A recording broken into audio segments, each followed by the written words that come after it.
You're listening to episode 1 of the Service Design Podcast.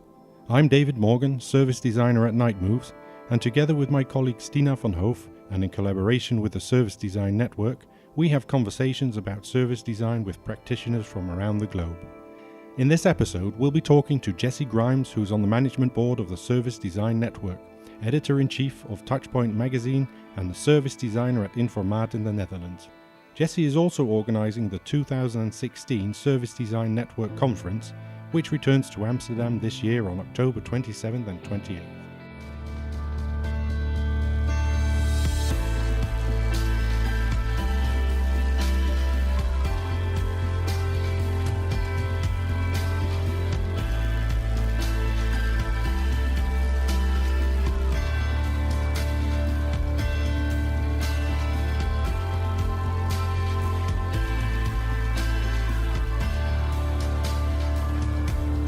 Hi, good afternoon. Hi. Hi, Jessie. Thanks Hi. for making the time to speak with us. Sure, no problem. It must be really busy with the Service Design Conference coming up. It is, and I have to say that's all on top of my normal job. So, All right. and my normal job is busy. So yes, things are busy, but it's nice. It's a fun, it's a good challenge. Okay. So what's going on behind the scenes for the conference at the moment? Well, I think we're actually at we're kind of the fun time. I think we've gone through all the busy, more administrative sides of the conference, which were earlier, and that was figuring about venues and catering and where we're going to hold the conference. And once the topic was set and once we've chosen speakers, now we're really focused on both what the content of the conference will be and what the experience of the conference will be. So it's not really the last sprint. I think the last few weeks before the conference will be the busiest, but we're now just reaching out to speakers and getting a sense of what stories they have to share, and also putting kind of the finishing touches on what the experiential parts of the conference are for attendees. Mm-hmm. And do you get involved with the speakers in helping them tell their story?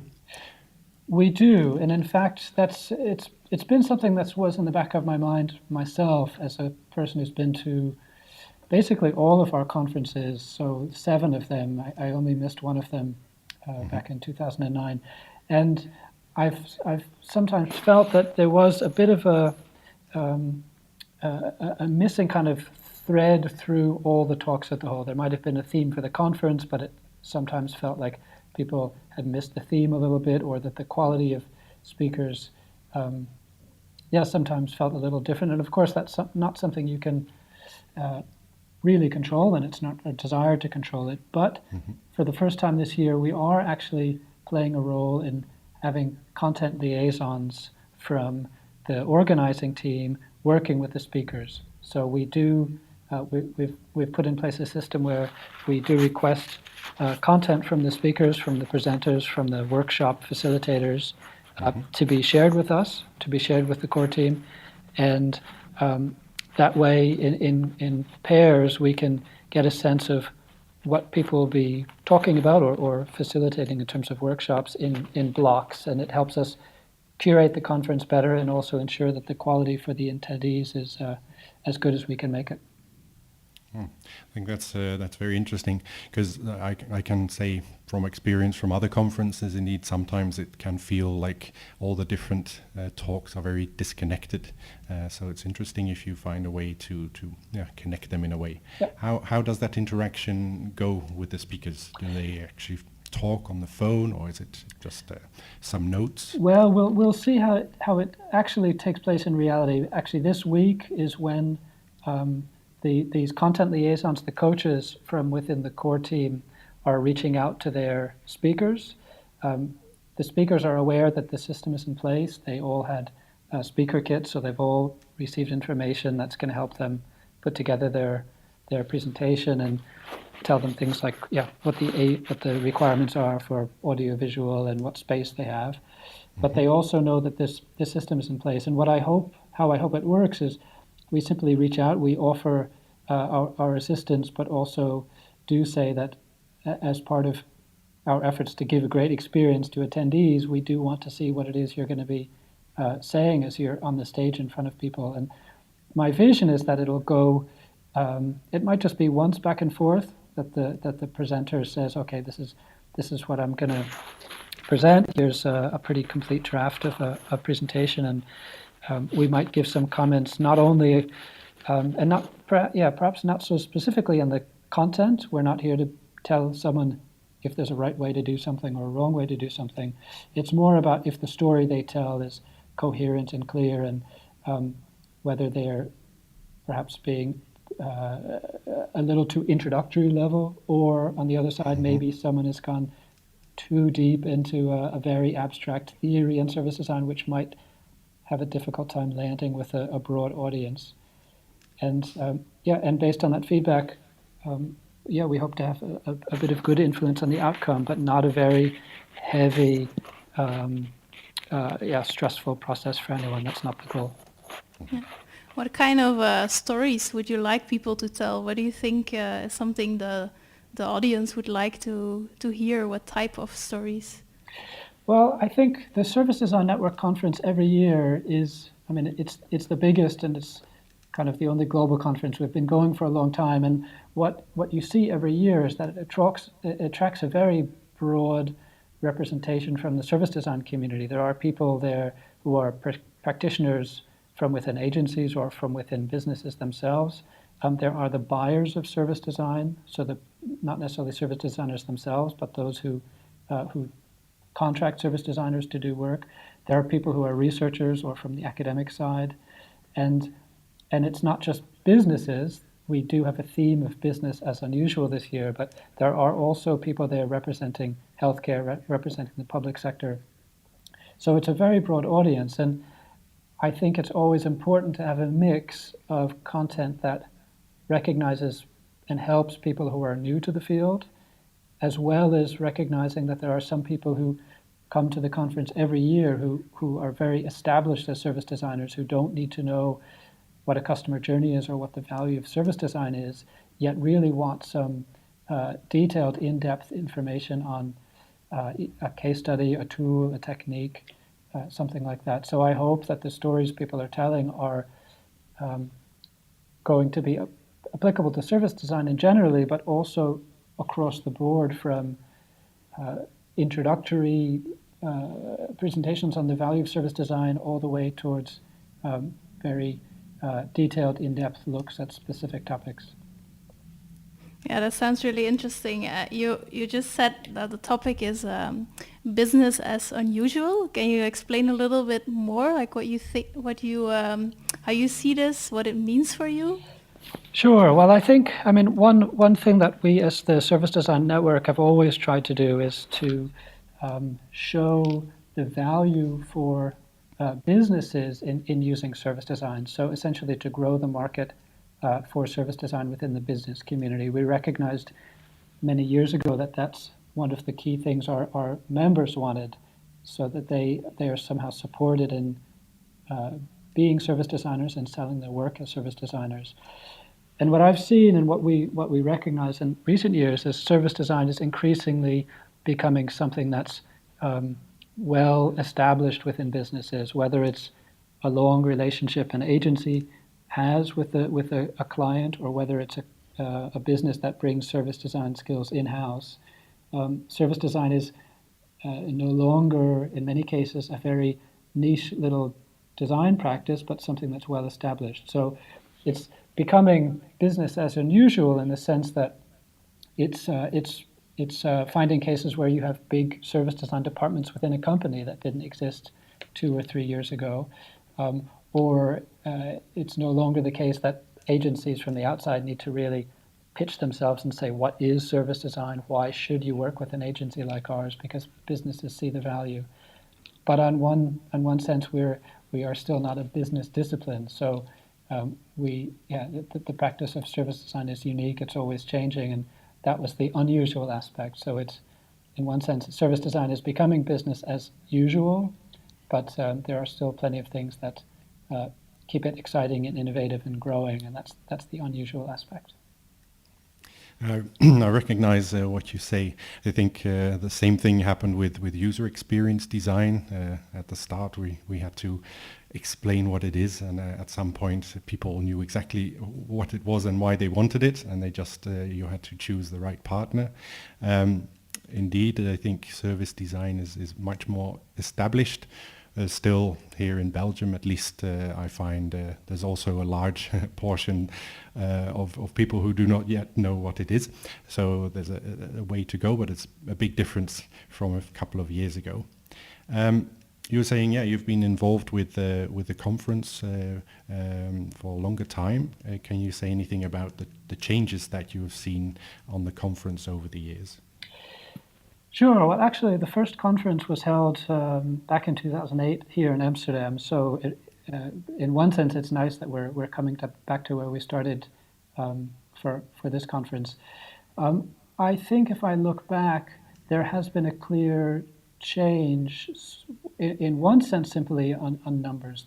The conference started off very small, quite an intimate affair here back in 2008, and we've grown up to the size that we're now around the 500, 600 mark each year. So that's significant, and just simply in terms of a logistical, experiential thing.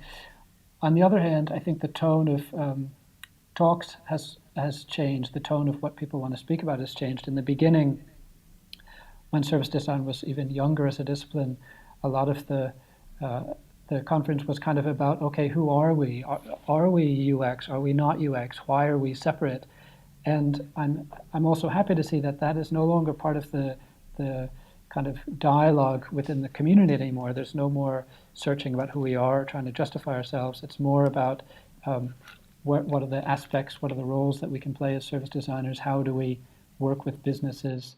What are the challenges for service design? So it's moved from being the meeting of people who are finding who they are, who are all essentially very new to what was a young field, to now showing the hallmarks of a mature field and looking about, okay, where do we grow from here? What are the challenges? I think that's a very positive evolution indeed. Is there something, if you look towards the future, that you would also like to continue changing or change into a certain direction to continue this evolution that was already made? I do think, again, as I mentioned when we talked a bit about the theme of this conference, the role of service design as something that's really within the heart of an organization, the heart of a business, I think reflects its maturity, and that also, to me, is where my interest in seeing how the field evolves lies. I think with the field being more and more recognized and being challenged about how it exists as an internal function, how it exists alongside business strategy and discussion around profit and costs and everything. Those are existential challenges for service design, but I also think that they're really they're the exciting ones to have. No longer who are we and can we justify ourselves as a discipline, but what's the future, and how do we have a role that's more important than a few people in a room using Post-it notes all the time? Yeah. Do you see that service design still stays like a certain discipline that is done by teams, or do you see it changing in a different way? Like you already said, that it would be part of organizations. Will it be a skill that different people are using in different roles in their job, or do you see it more as still some expertise that some people will still have and use with different organizations?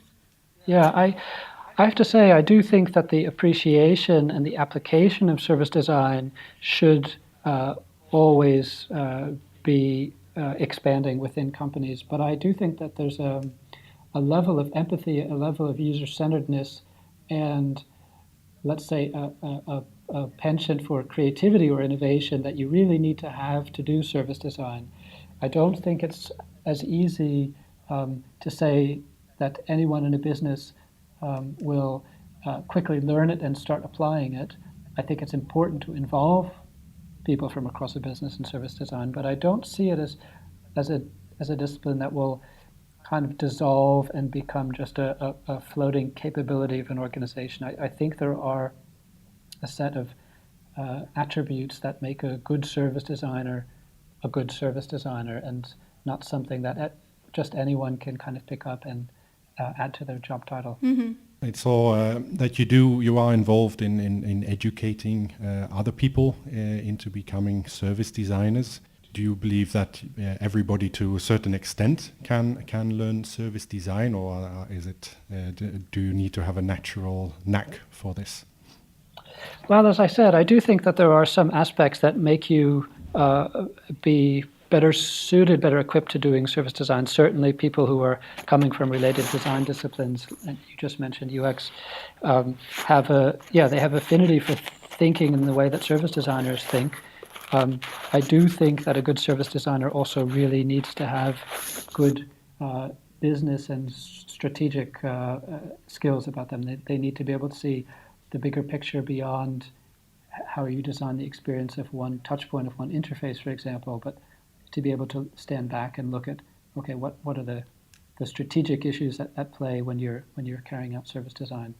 So in terms of the propensity or the capability of someone to become a service designer, yes, there are, I think, characteristics that you should have. It's not that you can turn anyone into a service designer.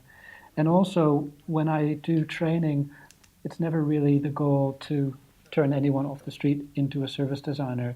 Some of the training is around exposing people to service design techniques, simply as a way to generate interest or buy-in within an organization about why they should or could do service design.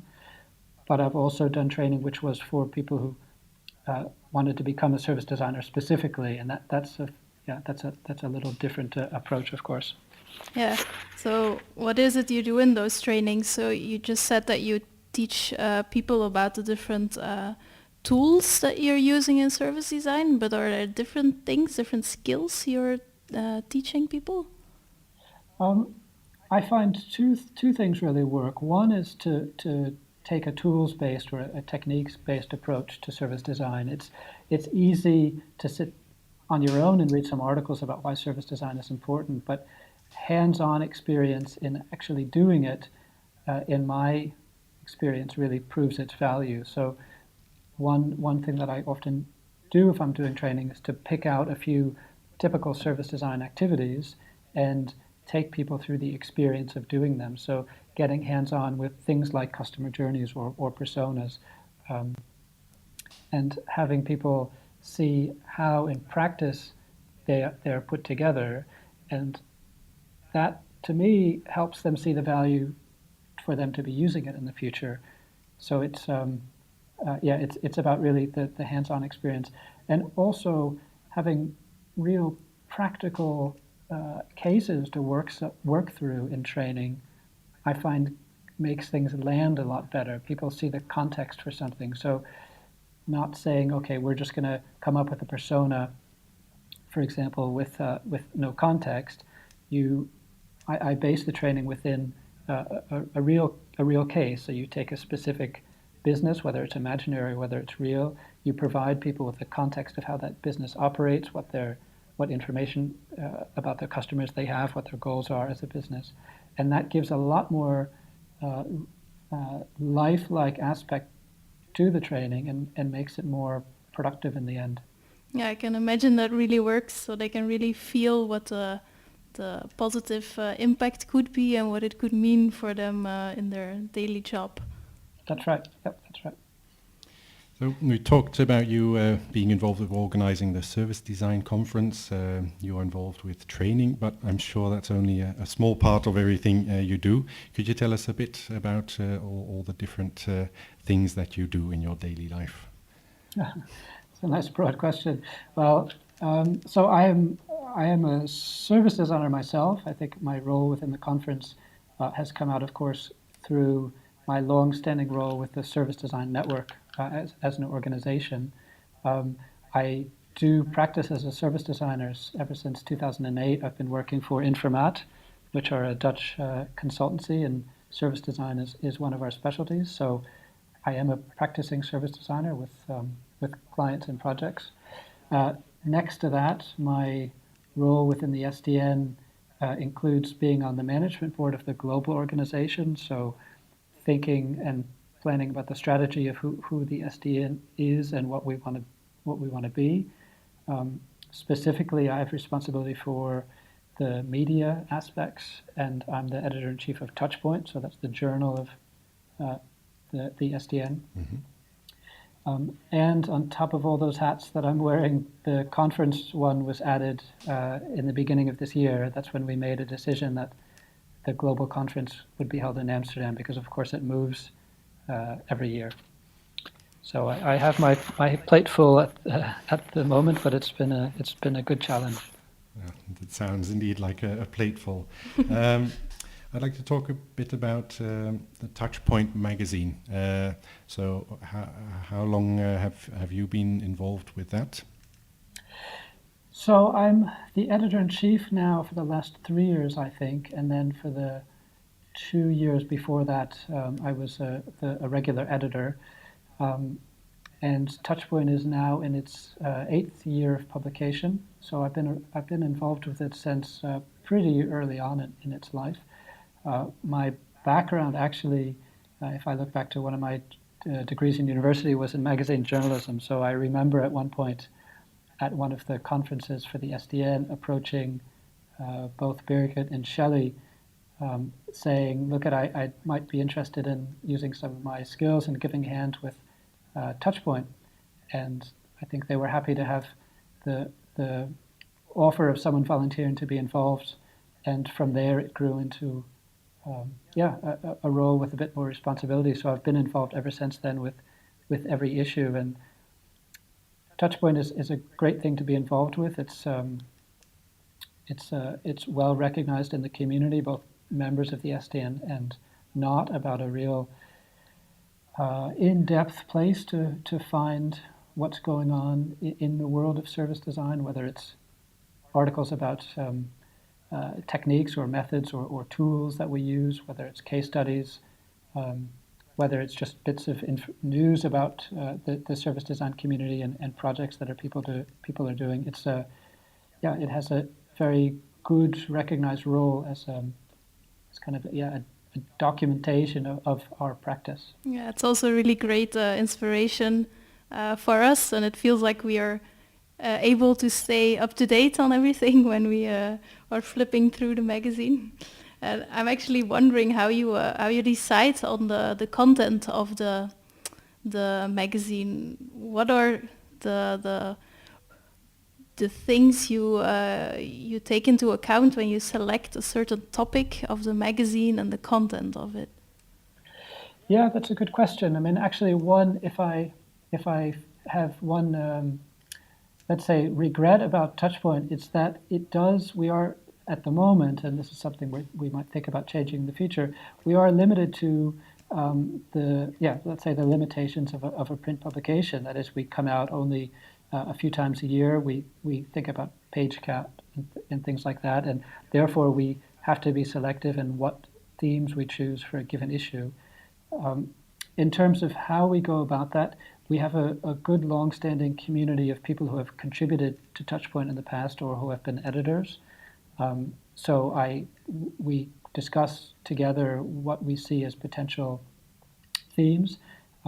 There is a media board of the SDN as well, so there are people who help with the strategy of what the SDN's publications are. So we ourselves also discuss where we see interesting themes laying in a coming publication year, and through those discussions we determine, okay, the 3 issues for Touchpoint in the coming year are A, B, and C. Yeah. Okay. Do you measure in any way how the public perceives the magazine? Do you ask for feedback? Do you measure success in any way for Touchpoint? Well, we do, but I think it's something we should be doing better. So Touchpoint, of course, it's a benefit to members of the SDN. If you're a paying member of the SDN, You can read every issue of Touchpoint for free. You also get a voucher to get a copy of the printed edition. And if you're not a member of the SDN, we do open the archive of all issues except the most recent 3. So those are always available on our website, and all you need to do is have a community membership. So that's a free membership to the SDN, and you can read the archives. So about 3 years ago, we carried out a survey of all SDN members on their perceptions of value for membership, and we did specifically ask some questions around Touchpoint. And earlier this year, Maurizio Manais, who is a professor at SCAD, the Savannah College of Art and Design in the US, had some of his students carry out a value perception study on Touchpoint, which was interesting. So they did a bit of both qualitative work and quantitative work about how people perceive it as a publication, and that was great input for us.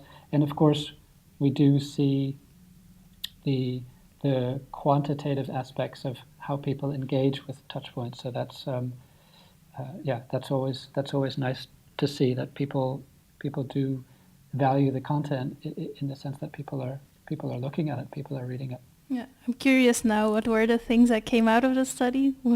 What do people like about this magazine? Well, one thing was that people see that it provides literally a physical manifestation of the value of service design, and therefore perhaps the value of the work they're doing. So, and it sounds funny, and we've gone over the years, we always have the question, is it important to keep Touchpoint as a printed publication? And it turns out that that is something that people really value. People might not be expecting it to be sold in newsstands around the world, but on the other hand, and you just mentioned it yourself, saying that you like to flip through it, the fact that Touchpoint is physical, that it's printed, that it's something you can share with a colleague or share with a client or can have going around an office, is something that people value. And that was nice insight for us, because it's sometimes not clear to us if it's a good idea or not to say, well, Touchpoint should just go digital in the future. Mm-hmm. Yeah, I think that's actually a very general insight for service design for us as well, that using printed outputs and make things really physical is something that still really works, even though we work in a digital world already, that it's something which makes things really tangible, and also that it becomes a topic of discussion and in conversations, something you can put on the table, and it really, that it's really used information instead of being just in the cloud and not being visible to you. I think it's a general thing for service design that we use a lot at Night Moves.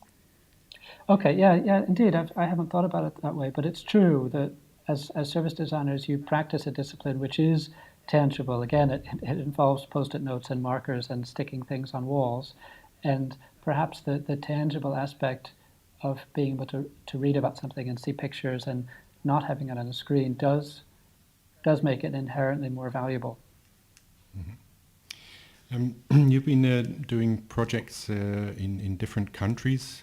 Do you experience the differences between countries in how service design is approached?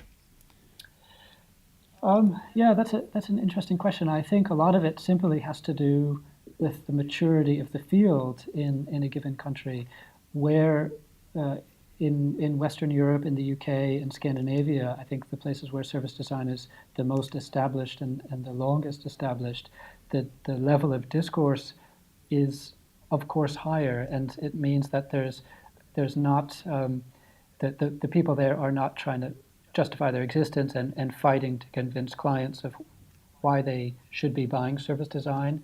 It's much more about perhaps having expertise in specific sectors or having expertise in specific aspects of service design. So I think that's one aspect. The maturity of the discipline in certain regions means that it simply it's concerned about different things. I was in China a few months ago to speak at a conference which had service design as one of the topics, and what was interesting to me, China is really a really emerging area for service design. The government sees it as as a potential differentiator. And one of the co-speakers, Richard Buchanan, made a point of saying that the economy there just switched from products to services in the last 6 months. The majority of GDP generated in China was now through services and not through manufacturing. Wow. So China sees the value of service design, and the purpose of this conference was to kind of put it on the map. But what was interesting to see is a lot of the talks were from people from the more established design disciplines. They were the industrial designers of China who have much more respect and much more longevity in terms of their discipline, and who are, let's say, coming around to or learning about service design, and therefore the discourse there is entirely different. It's not service design is established and this is our track record, this is our success, but it was about saying, how do we take the momentum, the respect that a field like industrial design has, and use that to build respect and momentum for service design. Oh, that's interesting. And is there a lack of service designers in China? That's the reason the other people are speaking at the conference, or is it really just the perception? I think it is a lack. I think simply, of course, if you look at numbers, and I don't remember the figures, but the Chinese design education system churns out something like 12,000 design graduates every year. And very, very, very few of these are, let's say, trained in service design. The hosts of the conference were people from Tsinghua University in Beijing, and they are one of the chapters of the SDN, the Beijing chapter within China. So they are, let's say, one of the focus points of service design in China, but they are very small if you look at an entire economy and an entire collection of designers. So it is really about missing scale and therefore missing recognition. Do you think, as a Western service designer, you could come to China and do service design there, or do you think the cultural differences will be too big to be able to do effective service design? Or is there such a thing as universal design thinking that works everywhere? What are your thoughts about that? Yeah, that's interesting. I think the demand is certainly there. I think all the people I spoke to during my time at the conference showed that there was a lot of interest in service design certainly from big companies, but also from smaller companies who appreciated the value of design. I do think there are of course some cultural issues. How easy would it be for someone who's not the speaker of the local language to sit down and communicate effectively and facilitate workshops with people? So I don't see so much the challenge being whether service design would be accepted as a discipline, but if you'd be an outsider trying to go and work in China, it might simply more be, are you going to find places where you can really effectively work day to day with something like a language barrier, for example. Okay. I found everyone very open to the concept, let's say. Mm-hmm. Have you done service design projects in other countries outside of Western Europe yourself? I haven't. No, not at the moment. Okay. Mm-hmm. Okay. It seems like you're actually involved in a lot of activities that aim to build a service design community. What is your drive for building this community? What is your motivation?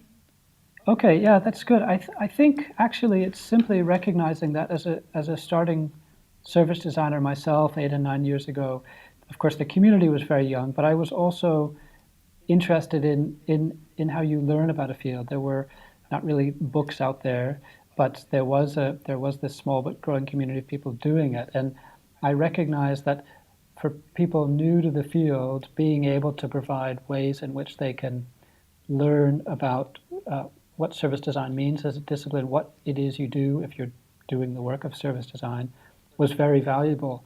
And that, I think that's transitioned a bit also to recognizing that helping connect people, helping push forward thinking about service design and sharing examples of how it works helps myself and helps other practicing service designers by proving its value to the people who buy our services. So I think in the beginning, and that's still the case in some sense, I do this work because it's helping service designers themselves educate themselves about kind of a new field that attracts more and more people. But on the other hand, by communicating the value more and more to people who are not service designers, and that, for example, is one of the things we hope to do with our conference, helps us all by growing the market for our work. Yeah, I think that's interesting for the service design community as well, that they can enlarge their own network. How do you manage to get these people to the conference? Because it's quite a commitment to already go to a conference on a service design, totally different topic if you're not doing this in your daily job. So are you asking the question for someone who may not be a service designer? Yes, themselves? exactly, yeah. Well, I think one important thing is to try to show that what you learn at the conference is the value of the discipline. We don't intend to be a conference, and indeed we don't intend to be a network which is only by and for service designers as a closed community. I think, again, we want to build the interest and the recognition of the field outside specifically service designers and amongst the people who buy our services. So if you're let's say a marketing manager in a company who's interested in service design, or a CXO, someone who's board level responsibility for customer experience, by saying, okay, these are the people that are speaking at the conference, these are the topics that they're covering, these are the companies that they come from, and they have good, compelling stories about how service design works for them, that should attract them. That's my feeling. Mm-hmm. Are there any domains that you feel really need to embrace service design, where it's not happening much yet, but it could make a big difference? Yeah, I'm not sure. I think, and this is something that we see in one little measure, each time that there's an issue of Touchpoint which has a theme, you can see how many people are interested in contributing. And if, for example, I look back to having the theme of service design in the public sector, that generated lots of interest. Mm-hmm. And I know just by kind of keeping a pulse of the field, service design in the public sector it's large. I mean, within the UK, for example, you have high level departments within government who are implementing and using service design. The healthcare sector in some countries has service design, and if you look at the Mayo Clinic in the US, for example, they've embedded service design for many years. So it's within healthcare. Business as well, of course. I think that's probably where service design was first practiced. I couldn't say that I could pick out a sector within businesses where it's not being practiced so much. Mm-hmm. How do you experience the maturity level of service design in the public sector in the different countries you are aware of? Well, I think that's I think it's like the practice of service design in general. The maturity can change from country to country depending on who's active there. I haven't seen very many examples of it in the US. In New York, actually, for example, where we held our conference last year, their service design is being practiced at the city government level in New York. That was nice to see. I know it's taking place in Canada. There's been Jess McMullen, who's speaking also next to yourselves at the conference here in Amsterdam. He's been pioneering service design in Canada, but specifically also within the government, within the public sector perspective. I wouldn't say it's as mature here in the Netherlands at the moment, but just across the channel in the UK, it's very popular. Gov.uk and the activities of those people there have really put service design on the radar for the British public sector. and it goes back many, many years to even to 2008. There were people busy within local government in the UK applying service design. What would you like to see that with change in the Netherlands, if you think about service design in government? Of course, I think it should change. It's always nice to see if governments are concerned with how their citizens experience their services. There is, and from Informaat we're involved in it regularly, there is a deep understanding now within government about the user-centeredness of government services. That appreciation is there, but I'm not as aware, certainly not at the level it's happening in the UK, with an appreciation for service design as a discipline within the Dutch government. That would be nice to see. Yeah, and I think GovUK is a great example there also for us. Mm-hmm. It's a really good inspiration to also implement that in Belgium. In Belgium, they're also taking really large steps towards implementing service design. But yeah, of course, UK is way ahead in this field. Yes, that's right. Yep. Yeah, indeed. Gov.uk is always an example for, I think, most public service designers around the world. Yeah, indeed, as Stina said, here in Belgium, it's interesting to see that they really do have an active policy around applying service design in government. I think from our perspective in Belgium, we often look at the Netherlands and we expect them to be ahead of the curve somehow. That's something we notice that happens a lot. Are there any real service design projects done by the government in the Netherlands now, or are they under a different name? Again, I would be hard-pressed to be able to name work being done specifically as service design. I do think there are things which are effectively service design without that name. When you're looking at any complex service that a government provides that is across multiple touch points and across whole phases of people's day-to-day life, you could view it as service design, but those terms aren't being used. But there is, as I said, a real clear appreciation for the user-centered nature, the user-centered value that design should have. So I do think it's happening in some cases, but I think it's not really happening with the term service design attached. Mm-hmm. I'm having a little bit a different question. We are always wondering if we are conducting projects, how can we afterwards measure the effect that we made in an organization? Do you have some ways how you deal with the topic of measuring success of service design? Sure. Well, I think it's a good question. It's come up. It always comes up, certainly if you're dealing with a very big organization and trying to sell the value of service design. If people are looking and interested in the bottom line, the ROI, the return on investment, they might be expecting really hard numbers. I do think it's possible, if you look at service design engagement and if you look at customer experience, to start applying numbers to specific touch points within a customer journey. You could say, for example, over time, that individual interactions with customers either create value or they create costs for the business. And if you're able to zoom in on them at that kind of granular level, you can arrive at numbers that can help prove the case. And if you need to do a pilot beforehand, for example, to start having firm numbers and then extrapolate out to, okay, what if we apply this to all the people who experience the service, that might be the way to go. But I do think it's possible if you again try to zoom in onto the touch point level of how people experience a service and attribute real value to it.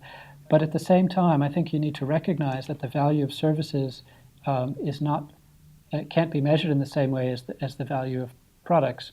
People don't walk into a Starbucks and willingly part with 3, 4, 5 times the amount of money for their coffee simply because that coffee in the cup was 5 times more valuable than a cheaper place next door, people are willing to spend more for better service experiences.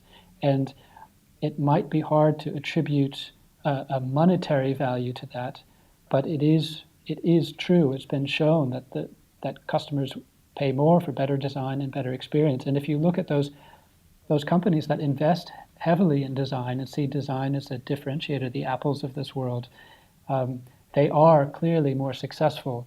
So I think a second part of it is not to focus very heavily on the numbers and not to seek necessarily hard economic proof, but to recognize that service design is more comfortable, I think, with the qualitative measures of success and measurement, and those are just as valid in saying that you've got a better service. Do you think we should then put some more effort into measuring the qualitative results of service design projects? Well, I'm not sure. I think as service design, we're already very comfortable with the qualitative aspects. And what I do see, in this I think is perhaps the basis of your question, what is missing is the quantitative aspect. I think if we are going to look into it more and try to answer those questions about ROI, you do need to try to find the financial measurements. I know there was the DMI have done, the Design Management Institute are probably a good place for people to read more about this. They, of course, come from a more strategic viewpoint on the role of design in an organization. Thomas Lockwood has written a paper some years ago that looked at how you can measure the impact, the ROI in design, and a lot of that I think you can extrapolate to service design. And I do remember going back about 4 years ago to the SDN conference in Paris. Ben Reason from LiveWork stood on stage and said, okay, look, we're a service design agency, but we also now employ effectively economists. We employ people who are numbers and numbers whizzes and not designers. But by teaming them up with our service designers, we can build the case for service design. So I think as service designers, we are comfortable with all types of qualitative measurements. It's the quantitative side that we should be better at to help us answer those questions about ROI. Yeah, I think that's a very good thing to think about for us to take with us, but all the people doing service design indeed, and that's a big challenge we all deal with, the quantitative part. I want to thank you very much for your time. I think it's been super interesting talking to you. Sure. Learned a lot of interesting things. Of course, all the people listening to this who have not signed up for the Service Design Conference yet should definitely do so. Is there anything else you would like to plug? No, of course, it would be great to see people at the conference. Certainly for those of you who are listening, who are within a train and driving distance of Amsterdam, you're welcome. But people around the world, of course, I think as service designers, those kind of face-to-face meetings with people and not forgetting the social aspect are really what make these conferences great. So it would be nice to see both of you, of course, but of course your listeners at the conference at the end of October. Yeah, we're really looking forward to that. Okay. Where do people find you online if they want to reach out to you? Yeah, good question. I think if you Google my name, you'll find me, what manifestations I am out there. Certainly if you go to service-design-conference.com and you find the links, that is, the page is dedicated to our conference, and I'm one of the organizers there. And throughout the Service Design Network or website, of course, you can learn more about the network and contact me through there as well. Okay, thanks a lot, and see you next time. Okay, I look forward to meeting you in Amsterdam.